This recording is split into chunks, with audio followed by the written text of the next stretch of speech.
trên ngôi dù mùa đông giá bão la đầy trời, rộn ràng nơi nơi một niềm vui mới Giáng sinh đến rồi. Từng nền thóng xanh cứ rơi trên vân, quả cầu lắng lanh muôn sắc vàng son. Bọn trẻ mong ước ra Noel tối nay mang cho quà, mình đi qua đèn màu nhấp nháy ra vui muôn nhà. Tuần lòng phi nhân kia sẽ đã tới, cùng mình hát ca Giêsu ra đời. Chuông vang lộc lan từng hồi con nhớ, nhìn kia che đã xin cùng ai đôi đôi. Trên trời nắng nhộn nhịp vòng quanh, mọi người mừng vui chung nhau an lành Merry Christmas. Nụ cười trên môi dù mùa đông giá bão la đầy trời, rộn ràng nơi nơi một niềm vui mới Giáng sinh đến rồi.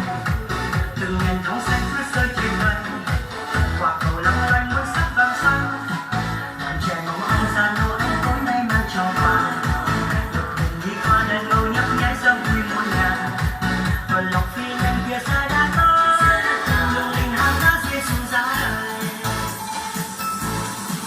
Chuông vang lộc lan từng hồi con nhớ, nhìn kia che đã xin người tiền cùng ai đôi đôi.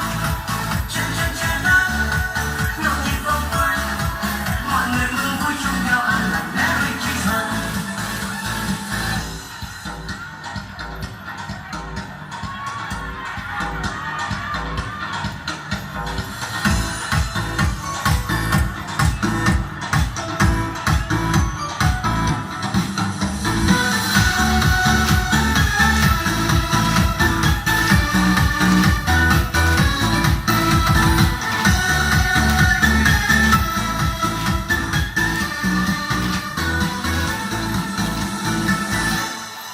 Nụ cười trên môi dù mùa đông giá bão la đầy trời, rộn ràng nơi nơi một niềm vui mới Giáng sinh đến rồi.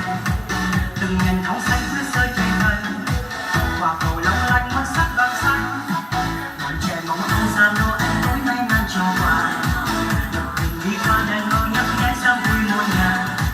Tuần lộc phi nhân kia sẽ đã tới, cùng mình hát ca Giêsu ra đời.